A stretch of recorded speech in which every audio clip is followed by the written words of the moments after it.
So in this advanced driving video, we're going to be looking outside the car at the road, observational skills, anticipation skills, building up a picture of what's around us, and really how to effectively use our mirrors, because a lot of drivers are not really taking in all the information that is available to them when they use their mirrors and when they look around the car. And we're missing important tips or important indicators of what lies ahead. So we could potentially avoid problems and avoid accidents if we're just aware of these little areas that many drivers fall down on.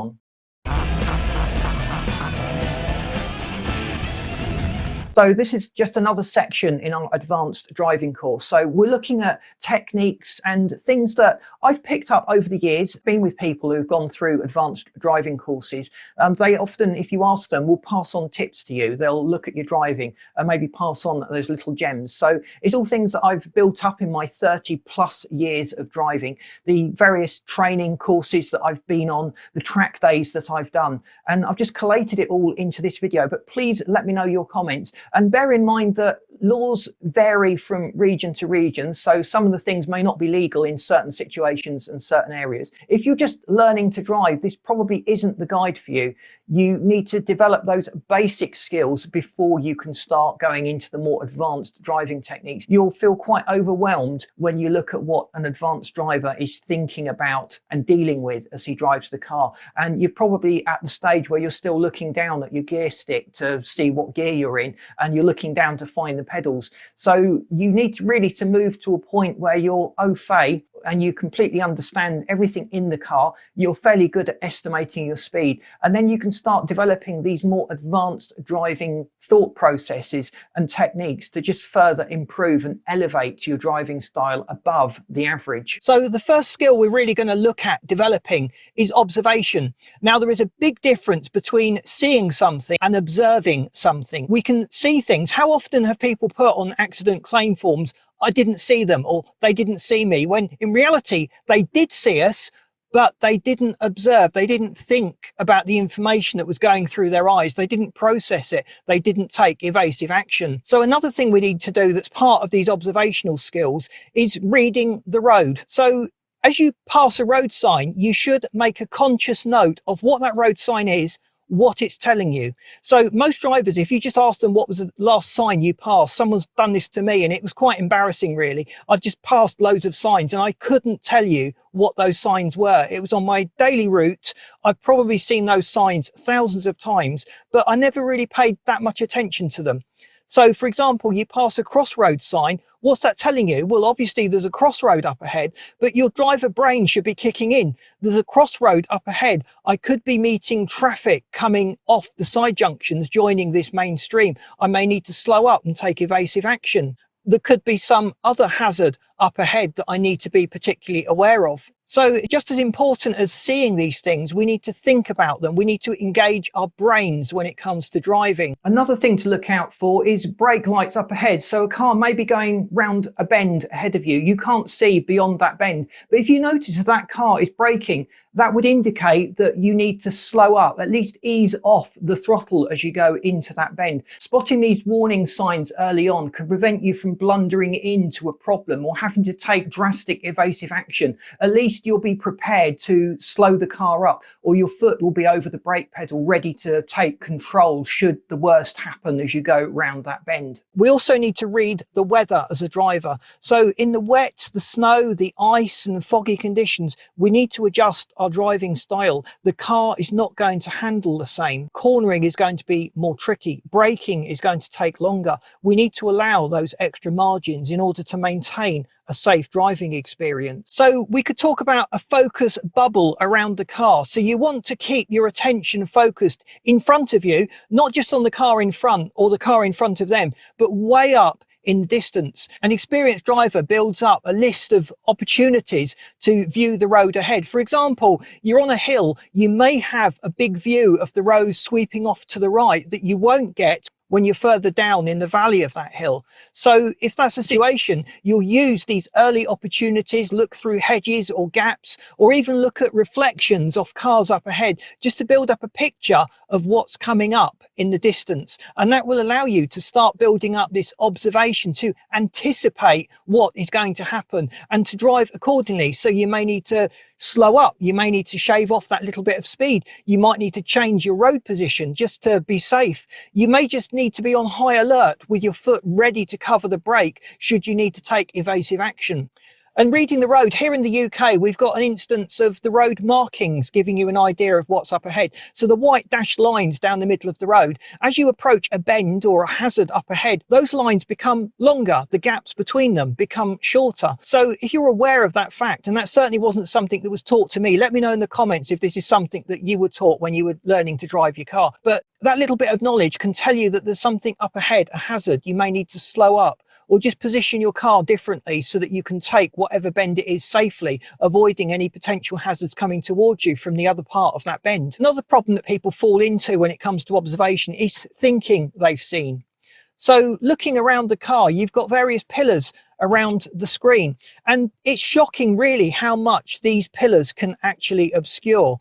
So in this instance here, it's a good 3 seconds that the cars coming towards me are completely obscured with the A-pillar. So what you need to do is learn to move your head as you observe. Just make sure that you're not trapped in any blind spots. The worst thing you can do as a driver is to assume that you can see. You need to make sure that you can see ahead. And when you use your mirrors as well, they're not always telling you exactly what's behind you. The only way of knowing what's behind you in that blind spot is to physically turn your head around and have a look. Again, moving your body. So when you're on a country road, for example, and you go down a sweeping left-hand bend, you might move your body to the right, and that'll give you a little bit of a further view into the apex, into the bend that you're taking. Those few extra split seconds can make a difference to being able to take evasive action or crashing into someone or something. So let's just test our observation skills with this little bit of video that I shot while I was out and about.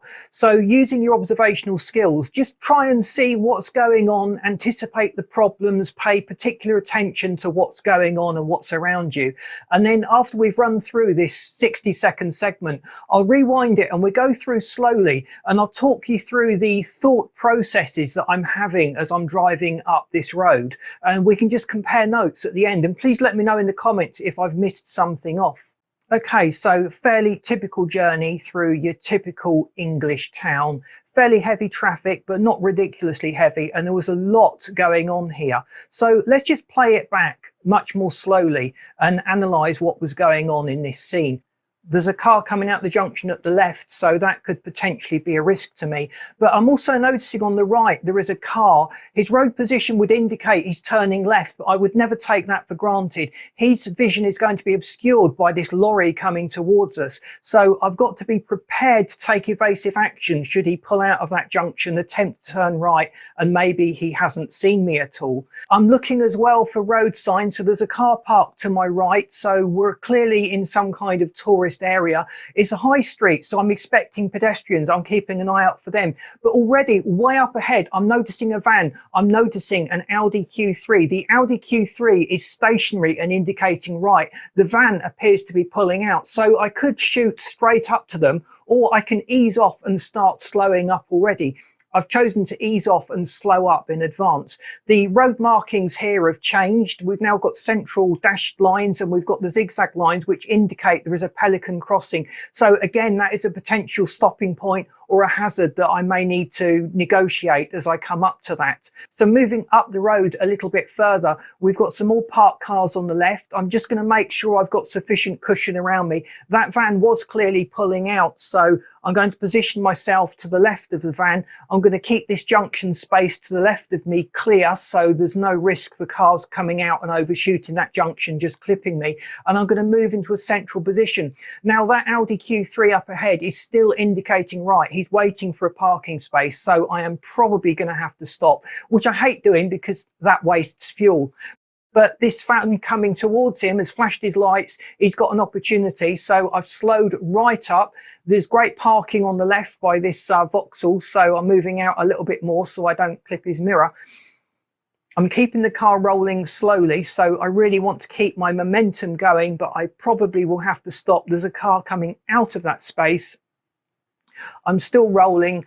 Car's coming out of the space. Will I be able to get through this without bringing the car to a stop? Could this be a victory to my hypermiling techniques? I really am absolutely crawling now, but I've not stopped. The car is still moving. So that BMW has pulled out of the space. He's moving away. The Audi Q5, that's indicating right, is moving in. My road up ahead is clear now, and I haven't actually stopped. So I've been able to maintain my momentum. If I'd anticipated better earlier on, I could probably have kept my momentum going a little bit further up this road. So it's a hill, there's a road to my left. I'm aware of that road, the potential hazards there. It seems to be all clear, so I can proceed over it without too much of a worry and without too many problems. And the road up ahead is looking fairly clear. So I'm looking way up into the junction. There's a obstruction on the right, potentially that van, so cars are probably going to be going around that van. It looks like that car is slowing up and waiting for me, so I'm just going to keep proceeding along. There's a junction to my left. I'm going to give it a wide berth, particularly if I notice any emerging cars, but again it seems clear, so I can proceed with caution. So I'm also looking out for road signs as I drive along. So there's a road sign coming up, which is just there for informational purposes. There's a junction to the right, some kind of junction or driveway to the left. But again, there's no cars on that. There's no potential problems on that. I'm keeping an eye out as well for children that may be playing with a ball, because rolling a ball down the hill into the path of the cars is a key problem area. We're in a 20-mile-an-hour limit. The small 20 zone would indicate there's going to be a change of the zone. I've got double white lines in the middle of the road, so I can't do any overtaking procedures at this point. And we're coming up to the exit of this town. There's a main junction. I've got some more informational signs giving me direction. I've got a speed limit reminder repeater just reminding me that this is a 20 limit. Don't get me started on these 20 limits that they're springing up all over the place.